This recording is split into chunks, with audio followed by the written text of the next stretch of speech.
passage que nous allons faire. Et cette semaine, durant la semaine, j'aimerais donc rentrer dans le sujet « Qu'est-ce que la foi ?»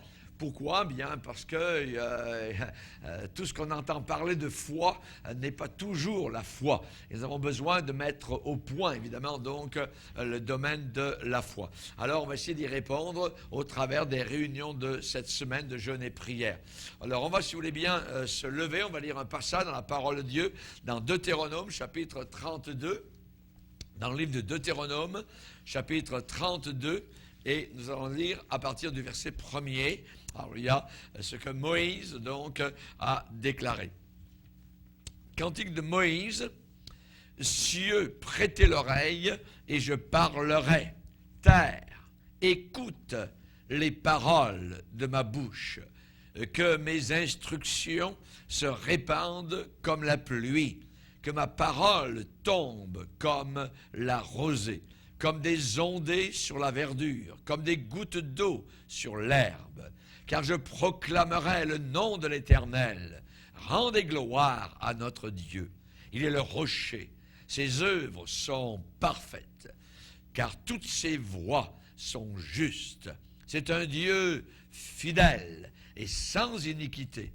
Il est juste et droit. S'ils se sont corrompus, à lui n'est point la faute.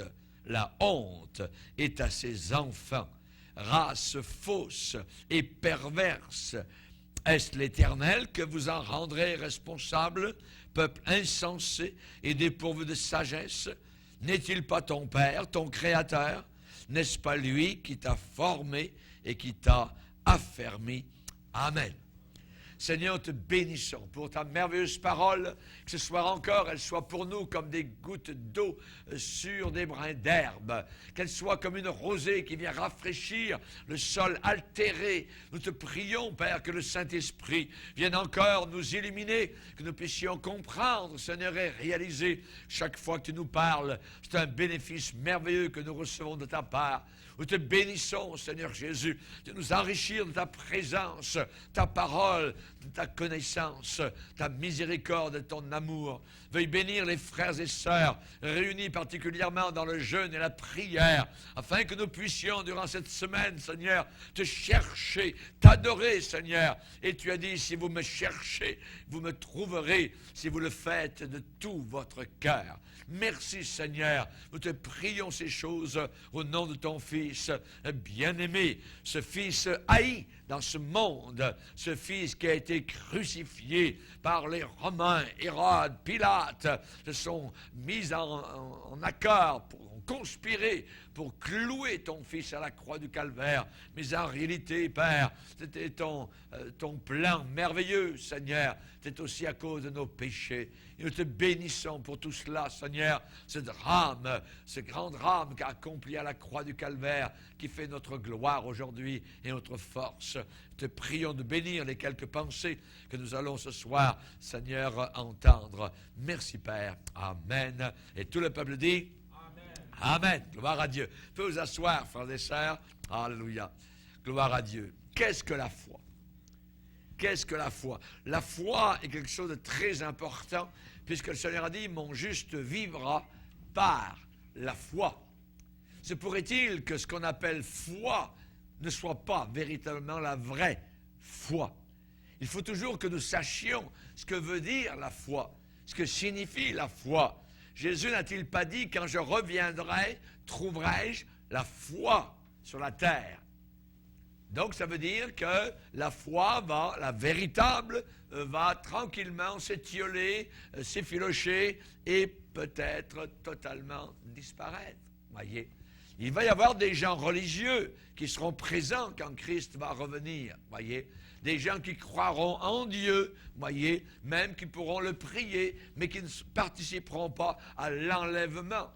Jésus a bien dit, voyez, quand je reviendrai, au moment de mon arrivée, mon retour, trouverai-je la foi sur la terre? Nous allons voir durant cette semaine de jeûne et prière, particulièrement la définition biblique de la véritable foi.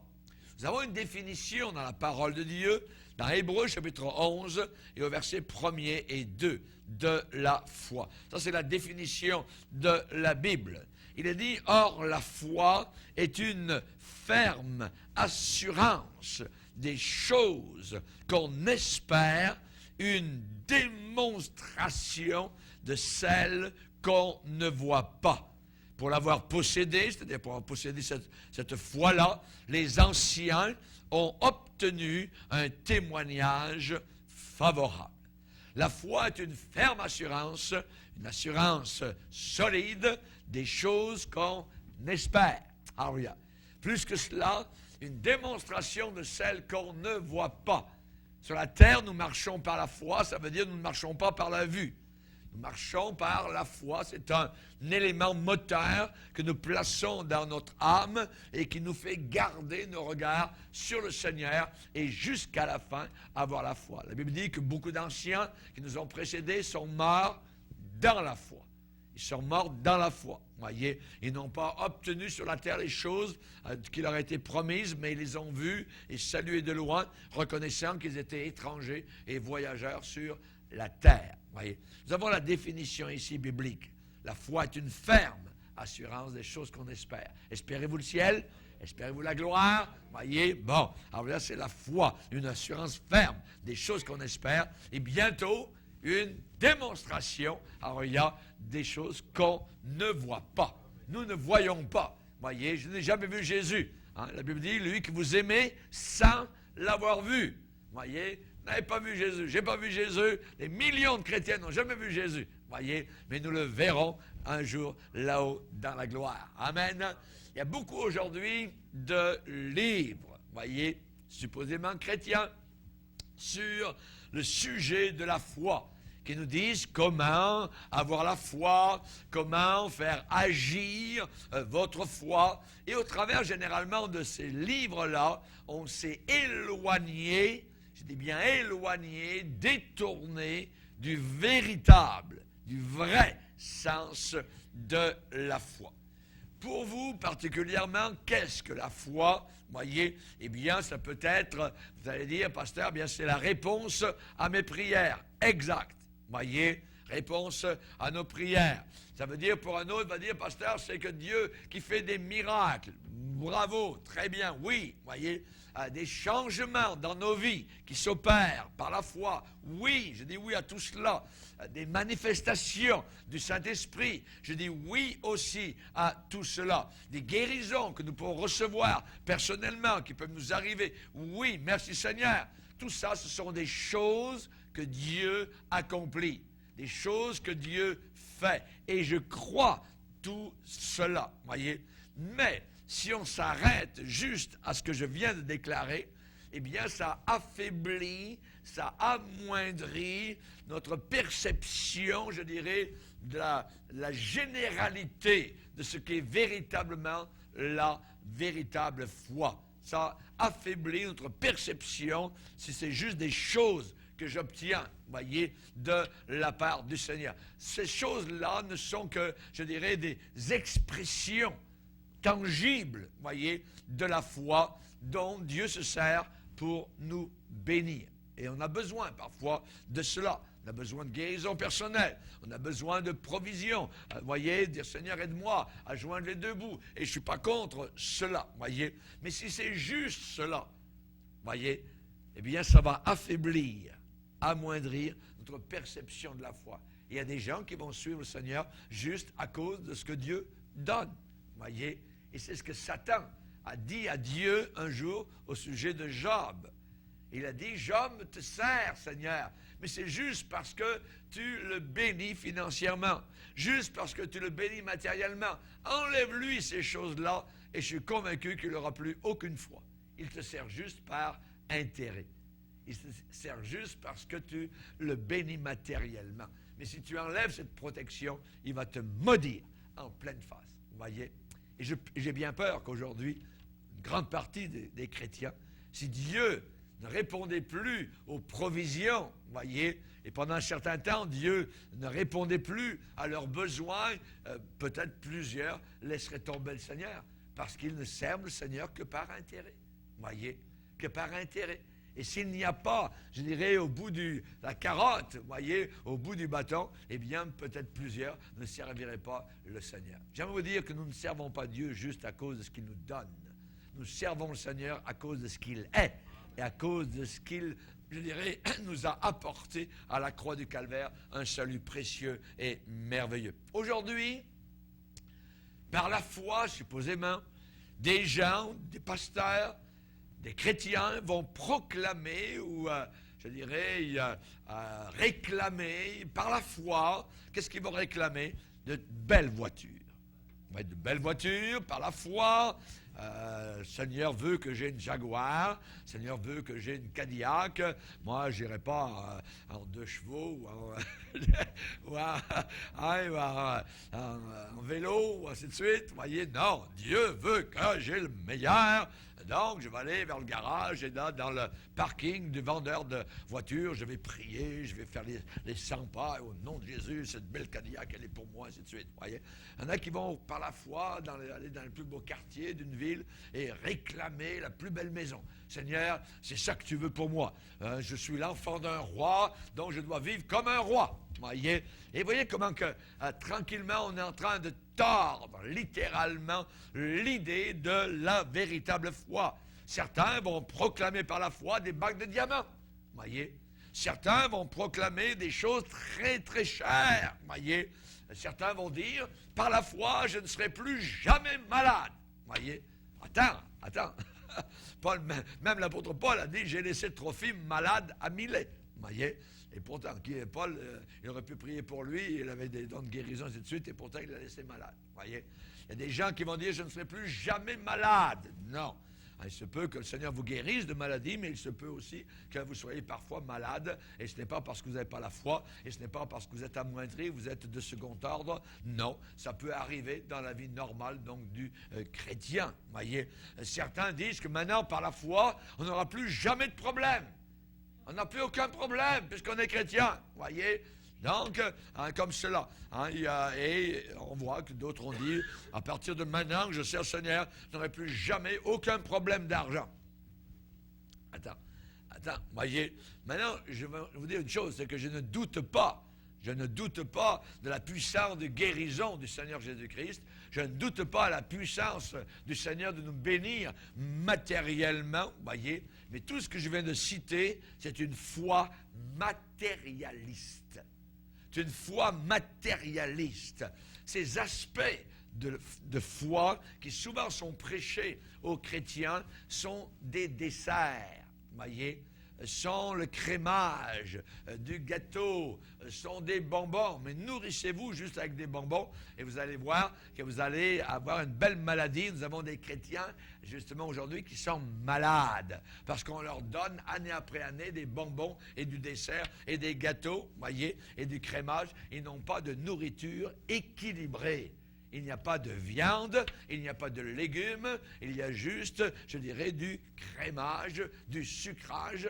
Et nous avons des chrétiens diabétiques, voyez, et qui sont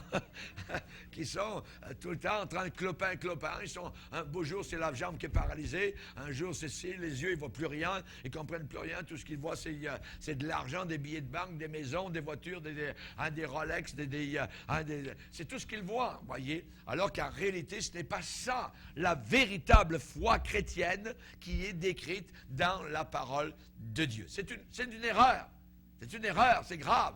Ce sont parfois même de faux docteurs qui vont enseigner que Dieu est finalement, c'est le Père Noël, voyez. Dieu est le Père Noël, voyez. C'est lui qui est là-bas, le papa gâteau dans le ciel, et vous avez juste à lever la main et il va vous donner vos 4 caprices et tout ce que vous voulez, voyez. Et c'est pas ça, la parole de Dieu, voyez.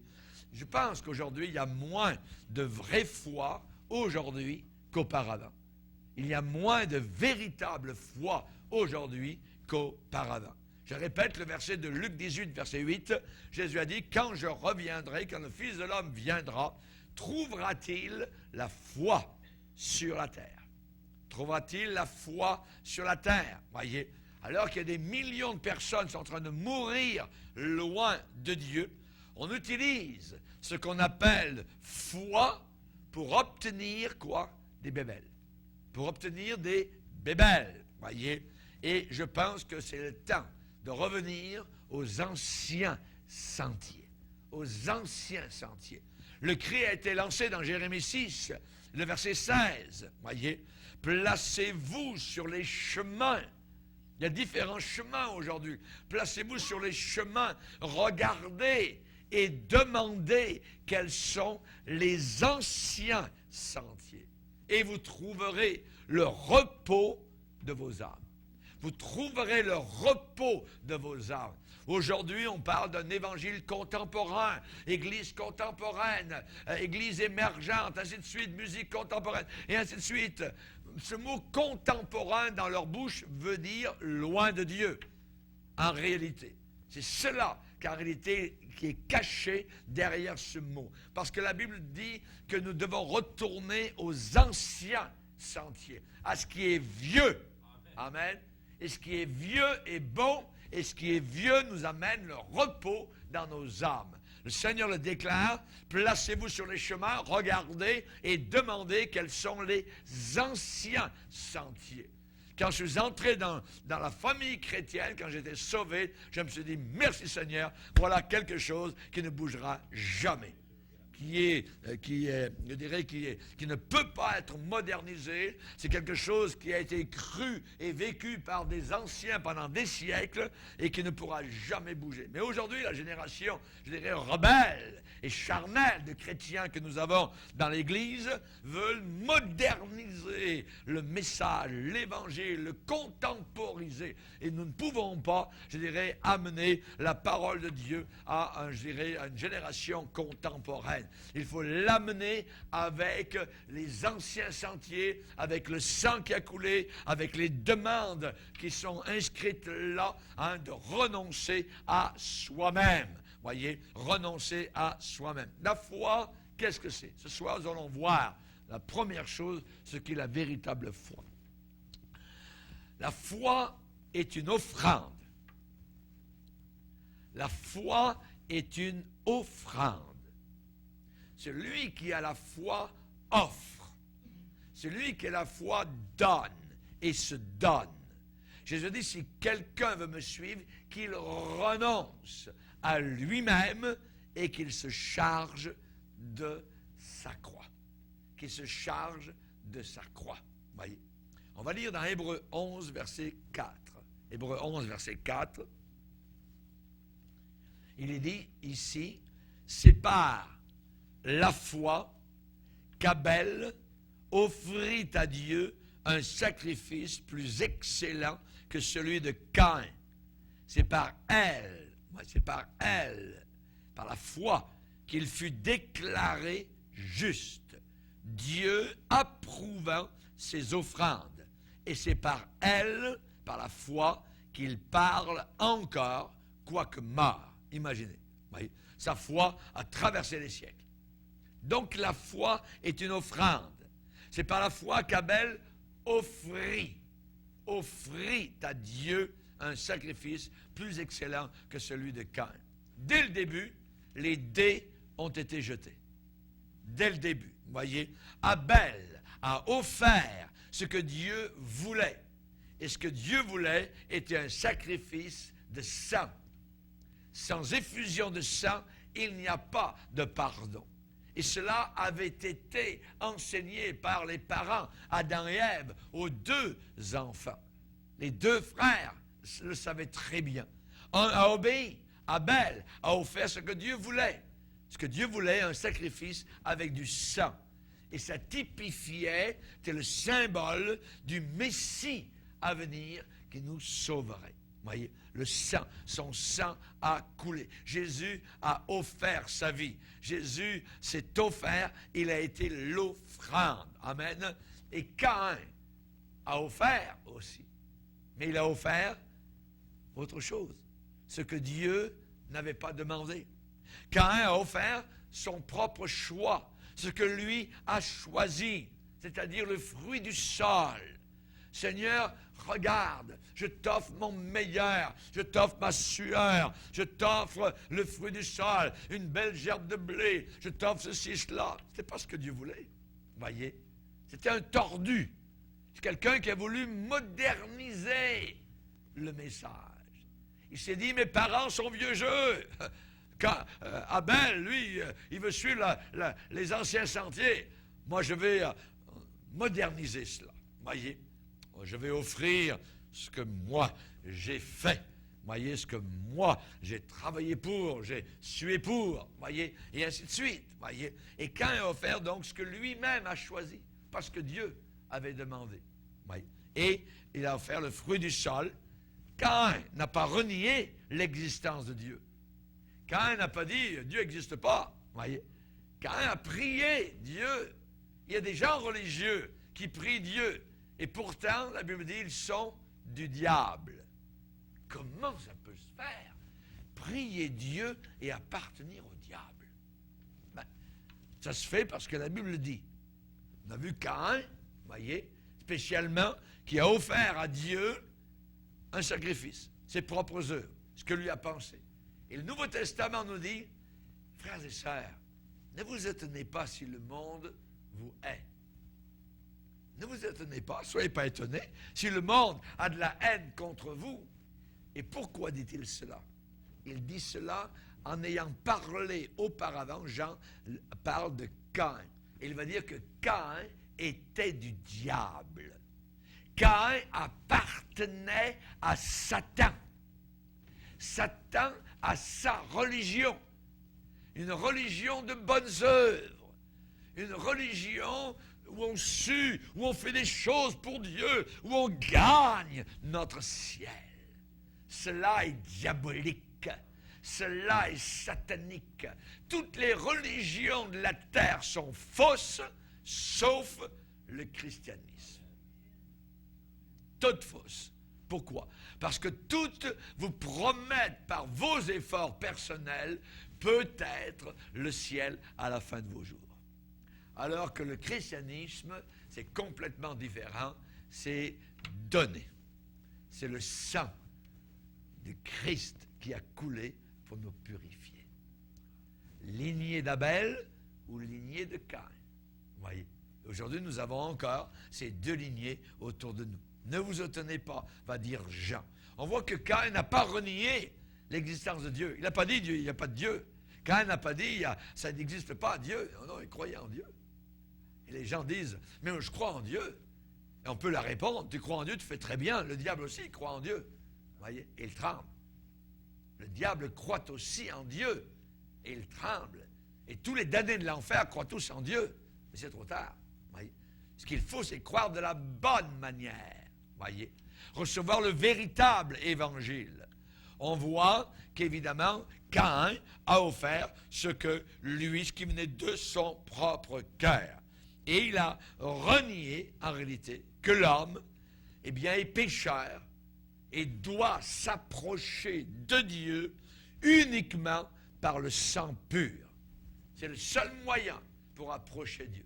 Et dans toutes les religions que vous voyez, même s'ils prient Dieu, voyez, ou Bouddha, ou Allah, ou tout ce que vous voulez, Krishna, appelez-le comme vous voulez, voyez, eh bien, tous ces gens-là renient que l'homme est pervers, que l'homme est pécheur, et que l'homme doit s'approcher uniquement de Dieu le Père par le sang d'un agneau qui a été cloué sur une croix. C'est le seul moyen.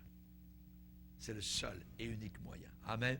Et on voit que Caïn, eh bien, a tué Abel. Il a voulu lui fermer la bouche. Ça l'a enragé. Ça l'a enragé. Vous voyez? Et si vous voyez des gens enragés autour de vous, et particulièrement des gens religieux, ne vous étonnez pas. Vous voyez? Qui a tué Jésus? Des gens religieux. C'est des gens religieux qui allaient au temple, qui priaient Dieu. Mais ça ne les a pas empêchés, vous voyez, de comploter et de tuer notre Seigneur. Dieu n'a pas épargné la vie d'Abel. Avez-vous remarqué? Dieu n'a pas épargné la vie d'Abel. Dieu aurait pu retenir le bras de Caïn. Abel était le juste, Caïn était le méchant. Qu'est-il arrivé? L'homme bon est mort et l'homme méchant a vécu. Et l'homme méchant a vécu. Dieu n'a pas épargné la vie d'Abel. Un homme bon mourut, un homme méchant vécut. Et j'aimerais vous dire que c'était la même chose encore aujourd'hui. C'est un modèle qui s'est répété au travers des corridors du temps. C'est pareil aujourd'hui. Et je vous dis ça pourquoi? Parce qu'on parle de la foi. Il y a des gens qui disent, si tu n'es pas délivré, voyez, c'est parce que tu n'as pas la foi. Si tu arrives du mal ou du malheur, c'est parce que tu n'es pas correct avec Dieu, et ainsi de suite. Et c'est complètement faux. Abel, un homme bon, un homme qui obéit à Dieu, meurt, et un homme méchant continue à vivre. Donc, il ne faut pas que nos regards soient sur les hommes. Ce qui se passe, lui ou elle est malade. C'est parce qu'il y a quelque chose dans sa vie de ça. Lui, il n'arrive pas financièrement. Oh, il y a du péché, tout ça, oui, c'est tout. Non, pas du tout. Pas du tout, voyez. Mais il y a toute une catégorie de chrétiens et de chrétiennes qui jugent les autres par rapport à cela. Pourquoi? Parce qu'ils n'ont pas la véritable foi. Ils n'ont pas la perspective générale que la vraie foi, premièrement, c'est une offrande. On s'offre, on se donne. Actuellement, et on va en parler durant la prochaine conférence vis-à-vis de la psychologie. La psychologie est en opposition directe au christianisme. Une opposition directe. Qu'est-ce qu'on vous enseigne? À s'aimer soi-même. À s'aimer soi-même. Aime-toi toi-même. Montrez-moi ça dans la parole de Dieu où on nous apprend à nous aimer nous-mêmes. Voyez? C'est le contraire que Jésus a dit. Se renier, renoncer à soi-même. Voyez? C'est un faux évangile. L'estime de soi. Voyez? Jamais de la vie. Jamais de la vie. Voyez? La Bible dit, si quelqu'un pense qu'il est quelque chose, il s'abuse lui-même. Il se trompe, il se raconte des bêtises à lui-même. Voyez, nous ne sommes rien devant le Seigneur. Nous sommes des pécheurs pervertis, sauvés par la grâce de Dieu et amenés à la justice de Christ. Alléluia. Uniquement par miséricorde, sans qu'on ait rien fait, rien à faire, juste à croire. Je me souviendrai toujours toute ma vie, cette dame en train de mourir, on était appelé sur son chevet et elle serrait sur elle un crucifix de fer. Elle était là et on voyait que toute sa foi était sur le fer, qu'elle était là, elle était en train de mourir, voyez. On essayait d'expliquer l'évangile, rien à faire, voyez. C'était ce morceau de fer sur lequel elle s'accrochait littéralement. Hélas. Moi, je ne m'accroche pas à un morceau de fer, à un crucifix. Je m'accroche à ce que Christ a accompli à la croix de Golgotha. C'est lui qui a tout fait. C'est lui qui a tout accompli. Merci Seigneur. Merci Seigneur. Amen. Souvent, les hommes bons, les personnes bonnes, ceux qui sont appelés à vivre pour Dieu, ont beaucoup moins que les mondains, que ceux qui sont, je dirais, dans ce monde et qui aiment le monde. Dans Isaïe 59, on nous dit, la vérité a disparu et celui qui s'éloigne du mal est dépouillé. La vérité a disparu et celui qui s'éloigne du mal a rien. Il est dépouillé. Vous voyez? Il n'a presque rien. C'est une réalité. Les bons, aujourd'hui, sont maltraités. Vous voyez? Les bons ne sont pas reconnus pour ce qu'ils font, pour ce qu'ils sont. Vous voyez? Et pourtant, la Bible dit que nous sommes la lumière du monde. Mais nous sommes haïs dans ce monde. Il va nous habituer à porter une croix, à être pointés du doigt, à être ridiculisés, à être traités de toutes sortes de noms, à être crachés au visage comme Christ. Le serviteur n'est pas plus grand que le maître. S'ils ont fait cela au maître, ils feront cela à ses servantes et à ses serviteurs. Voyez, on est rarement traités, je dirais, comme ce que nous sommes véritablement. Qu'est-ce que nous sommes? Nous sommes la lumière du monde. Jésus a dit, vous êtes la lumière du monde. Est-ce que nous sommes traités véritablement comme étant la lumière du monde? Non. très rarement. On est traité comme, je dirais, quantité négligeable, vous voyez, comme on est de trop, même si c'était pas ici, le monde serait bien mieux sans toi, et ainsi de suite, vous voyez. On ne nous aime pas. Mais c'est normal, ça c'est normal. Nous avons chanté ce soir, s'il faut traverser le brûlant désert, n'oubliez pas que Christ sera toujours là pour vous soutenir. Amen. Gloire au Seigneur. Les gens bons ne sont pas reconnus pour leur contribution, non plus pour, dans le monde, pour ce qu'ils font de bien, véritablement pour essayer d'aider les gens d'une façon ou d'une autre, voyez. Et on a évidemment la description de beaucoup de chrétiens dans Hébreux 11 et au verset 37, où il est dit, verset 37, ils furent lapidés, sciés. On parle de qui? Des gens qui ont la foi. On parle de héros de la foi. Ils furent sciés. Aïe! Fait mal. Torturés. Ouais. Ils moururent tués par l'épée. Ils allèrent çà et là vêtus de peau de brebis, de peau de chèvre, dénués de tout, persécutés, maltraités. Eux dont le monde n'était pas digne, errant dans les déserts et les montagnes, dans les cavernes et les antres de la terre. Voyez, ça c'est des chrétiens qui avaient la foi. Aujourd'hui on nous dit que si on a la foi, on va être au top, le succès, la réussite, ainsi de suite. C'est complètement au contraire de l'Évangile. Voyez, complètement le contraire de l'Évangile. Jésus était un succès à la croix du Calvaire. Et pourtant, aux yeux du monde, c'était la pire faillite. Et se peut que vous viviez, je dirais, non pas des succès, mais une faillite. Mais ça n'a aucune importance, parce qu'aux yeux de Dieu, vous êtes choyés, vous êtes bénis, vous êtes aimés, et vous voulez le suivre en offrant votre vie. Dans Hébreux chapitre 10, regardez, Hébreux chapitre 10, verset 32, on parle toujours de chrétiens authentiques, vrais, qui ont la véritable foi. Souvenez-vous de ces premiers jours où, après avoir été éclairés, voyez, vous avez été sauvés, vous avez reçu la lumière de l'Évangile, vous avez soutenu un grand combat au milieu des souffrances. Dieu n'a pas enlevé les souffrances, voyez. Au milieu des souffrances, d'une part, vous étiez exposés comme un spectacle aux opprobres, c'est-à-dire à la honte, et aux tribulations, aux épreuves, et de l'autre, vous associant à ceux dont la position était la même. En effet, vous avez eu de la compassion pour les prisonniers et vous avez accepté avec joie l'enlèvement de vos biens, sachant que vous possédez des biens meilleurs et qui durent toujours. Amen. Ce qui veut dire que ces chrétiens qui avaient la foi, eh bien, il y a eu là des persécutions, ils ont eu leurs biens qui leur ont été enlevés, et ainsi de suite. Donc, ce n'est pas parce que quelqu'un a beaucoup de biens, puis qu'il a une maison à 20 étages, et qu'il a un compte en banque énorme, qu'il est béni du Seigneur. Non. Les païens aussi, à ce moment-là, ils sont tous bénis, voyez.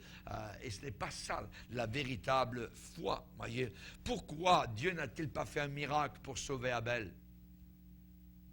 Abel obéissait, Abel faisait ce qui était correct et droit devant le Seigneur. Il a offert son sacrifice, le plus bel agneau. Voyez, il l'a saigné, le sang a coulé, tout ça. Petit agneau innocent. Et son frère l'a haï. Pourquoi? Parce que Dieu a envoyé son feu d'approbation sur le sacrifice. Et sur le sacrifice de Caïn, rien, silence. Sa sueur, ses efforts pour approcher Dieu n'arrivaient pas, évidemment, donc à la présence de Dieu. Alors, qu'est-ce qui se passe? C'est la haine. La haine vis-à-vis de l'autre. Il sent, l'autre religieux sent que l'autre est béni et qu'il a l'approbation de Dieu. Il vient de voir le feu descendre de Dieu, l'approbation sur le sacrifice de son frère, sur l'agneau ensanglanté. La haine, voyez. La haine. Et là, il va le tuer. Il va le tuer. Et c'est pour ça qu'il y a dans beaucoup de religions des tueries, voyez. Cette semaine, 500 chrétiens, donc au Nigeria, tués par des musulmans, sont arrivés de nuit dans 3 villages, voyez.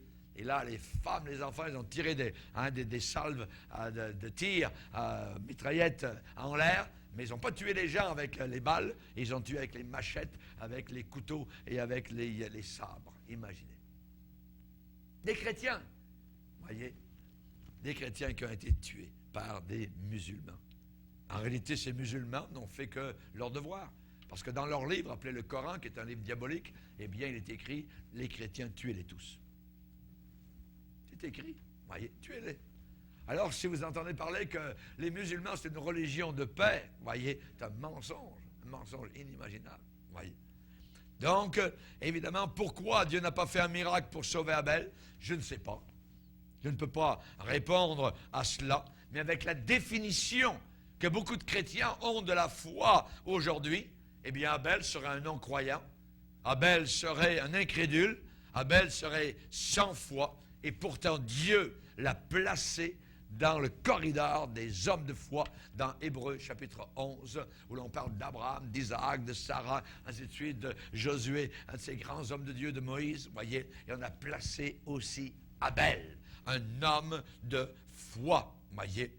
La Bible dit que la foi est une offrande. Abel a offert son sacrifice, il a offert aussi sa vie, comme Jean Hus, voyez, ce prêtre catholique, dans les pays de l'Est, qui est un des premiers, voyez, avant la Réforme, a été emmené au bûcher et on l'a brûlé. Voyez, pourquoi? Parce qu'on ne voulait plus l'entendre. On ne voulait plus l'entendre. Nous devons aussi offrir nos vies, voyez, et votre foi, peut-être, vous coûtera votre vie. Voyez, il faut le savoir. Vous allez aller peut-être à la mort, je vais peut-être un jour mourir, on va peut-être me torturer. Je ne sais pas. Voyez, je ne sais pas, mais je suis prêt à cela. Quand j'ai accepté le Seigneur, moi j'ai vu la vie chrétienne comme ça. J'ai dit, s'il faut aller jusqu'à la mort, je vais y aller, Seigneur. Vous voyez? Aujourd'hui, les chrétiens, ils rentrent dans la vie chrétienne et ils pensent que ça sera le tapis rouge qu'on va dérouler sous leurs pas. Voyez? Alors que les anciens, voyez, savaient très bien qu'ils pourraient être persécutés, ils pourraient mourir s'il le fallait pour le Seigneur Jésus-Christ. Amen. Ça, c'est la vraie foi. La vraie foi. Voyez? La Bible dit, vous ne vous appartenez plus à vous-même. Vous ne nous appartenez plus à vous-même. Vous avez été acheté à un grand prix. Voyez, c'est pas ce qu'on entend aujourd'hui souvent dans certains milieux, je dis bien chrétiens. Voyez, dans beaucoup de cas, il n'y a pas eu de délivrance. Dans beaucoup de cas, il n'y a pas eu de délivrance. Des gens qui avaient la foi, des gens qui priaient. La Bible dit que dans Hébreux 11, verset 35, ils n'acceptèrent point de délivrance. Il n'y a pas eu de délivrance. Certains furent livrés au tourment et n'acceptèrent pas de délivrance. Ils n'ont pas été délivrés. Voyez.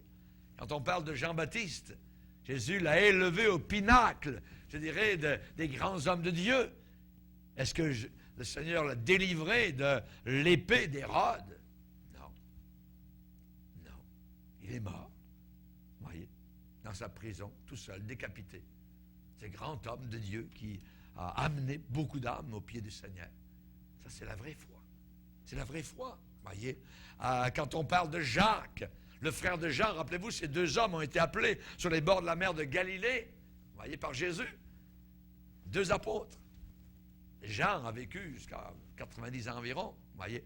Mais Jacques, son frère, a été décapité. Dans Actes des apôtres, nous voyons qu'il a été décapité. Le Seigneur n'a pas empêché. Et Pierre, qui lui aussi était emprisonné dans la même prison à Jérusalem, lui a été délivré. Ça, c'est la souveraineté de Dieu. Dieu fait ce qu'il veut de nos vies. S'il y a délivrance, merci. S'il n'y a pas de délivrance, merci Seigneur. Amen. Nous devons nous abandonner et dire, Seigneur, que ta volonté s'accomplisse. Que ta volonté s'accomplisse. Ce que je suis en train de vous dire n'est pas très agréable à entendre, mais c'est la vérité. Et ça vous soutiendra dans vos épreuves. Ça vous gardera, je dirais, fidèle dans les trois sentiers jusqu'à la fin. Merci Seigneur. Alléluia.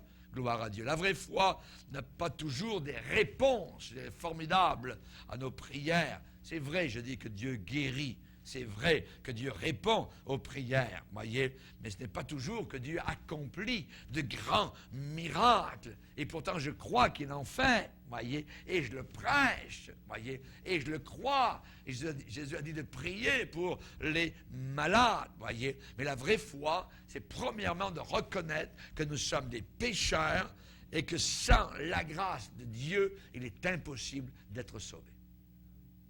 Ça, c'est la chose primordiale, voyez. L'apôtre Paul, regardez-le avec toutes les épreuves, les naufrages, les emprisonnements. Il dit, j'ai appris à vivre dans la disette. qui veut dire que c'est un homme de foi. Sa foi était toujours au top niveau. Et pourtant, il y a eu des épreuves, il y a eu des difficultés. Il dit, j'ai appris à vivre dans la disette. Ça veut dire qu'il manquait de biens nécessaires pour sa vie, peut-être de vêtements ou de nourriture, ou de choses vraiment nécessaires de base pour sa vie. Dans la disette. Mais il dit, j'ai appris aussi à vivre dans l'abondance. À d'autres moments, il avait plus, voyez. Mais sa foi ne changeait pas. Ça ne veut pas dire que parce qu'il était dans la prison, il n'avait plus de foi. Parce qu'il avait été dans la disette, il n'avait pas assez de foi. Non, il avait autant de foi. Mais il marche avec le Seigneur. Et selon les circonstances de la vie, bien, il y a des choses qui peuvent arriver. La tempête qui est arrivée sur la Méditerranée, le Seigneur aurait pu la calmer comme il l'a fait sur la mer de Galilée. Mais là, il ne l'a pas calmée. Voyez. Et Paul a passé au travers. Voyez. Et nous, il y a des tempêtes aussi. Nous passons au travers. Et Dieu nous éprouve au travers, donc, de toutes ces épreuves-là. Après le salut, après que nous sommes sauvés, il faut apprendre à vivre pour Jésus-Christ, quoi qu'il arrive. Quoi qu'il arrive. Quelles que soient les choses qui nous arrivent, les circonstances qui nous arrivent dans notre propre vie. Avec des miracles ou avec sans miracles. Il faut que j'apprenne à vivre pour le Seigneur. Amen. Soit qu'il y ait des victoires ou, je dirais, que, des semblants de défaite. Des semblants de défaite, voyez. Aux yeux du monde, ça peut sembler des défaites, mais ce n'est pas aux yeux de Dieu. Voyez. Il faut que j'apprenne à vivre avec cela. J'ai appris à vivre. Il faut apprendre. Voyez. Ça demande de la persévérance. Ça demande de soutenir l'épreuve. Je veux compter sur ta grâce, Seigneur, pour aller plus loin. Pour aller plus loin. Amen. Alléluia. Gloire au Seigneur. Ça, c'est la foi. C'est la véritable foi. Amen. Alléluia. Gloire au Seigneur. C'est vrai qu'il y a des gens qui vont vous dire, attention, la foi, ça va vous amener toujours à des plus grandes révélations de Dieu, et vous aurez des miracles tous les jours, et ainsi de suite. Attends. Je vis pour le Seigneur depuis une quarantaine d'années. Je veux dire, je n'ai pas vu des miracles tous les jours, voyez, et il y a des épreuves, il y a des difficultés, de temps en temps, il y a des grandes victoires, de temps en temps, il y a des défaites, des semblants de défaites, je dis bien. Mais c'est ça, la vie chrétienne. Elle est faite de désert, elle est faite d'oasis, elle est faite de manque, elle est faite parfois de réponses qui nous arrivent, mais il faut toujours marcher avec le Seigneur et ne jamais se relâcher. Rappelez-vous la mort d'Abel. Rappelez-vous la mort d'Abel. Voyez, Dieu n'a pas retenu Caïn. Dieu n'a pas retenu la main de Caïn. Voyez, Dieu n'a pas non plus ressuscité miraculeusement Abel. Il aurait pu le faire. Il aurait pu le faire, voyez. La foi d'Abel ne dépendait pas de cela. La foi d'Abel reposait uniquement sur son sacrifice, sur le sang qui avait été offert à Dieu. La foi, c'est une offrande, premièrement. On entre dans la vie de foi par l'offrande de Jésus-Christ et ensuite, je donne ma vie, j'offre ma vie, quoi qu'il arrive. Dans n'importe quelle circonstance, je veux marcher avec mon Sauveur. Amen. La vraie foi va tourner, je dirais, ses yeux, va détourner ses yeux du temporel, de ce qui est sur la terre, pour les tourner vers ce qui est éternel. Nous ne regardons pas aux choses visibles, nous regardons aux choses qui sont invisibles. Les choses visibles sont passagères, les choses invisibles sont éternelles. Amen. Ça, c'est la vraie, la véritable foi. Amen. Alors, on prend la longue vue. On prend la longue vue. Amen. Gloire au Seigneur. Et l'exemple d'Abel est pour nous aujourd'hui. Pour nous aujourd'hui, la Bible dit que Abel parle encore aujourd'hui. Vous vous rendez compte? Il est mort, mais il parle encore. Il parle encore. Son exemple est là. Amen. Sa vie est là. Que Dieu soit glorifié. Et le Saint-Esprit décrit cela glorieusement. Alors, il y a sa foi qui est toujours présente.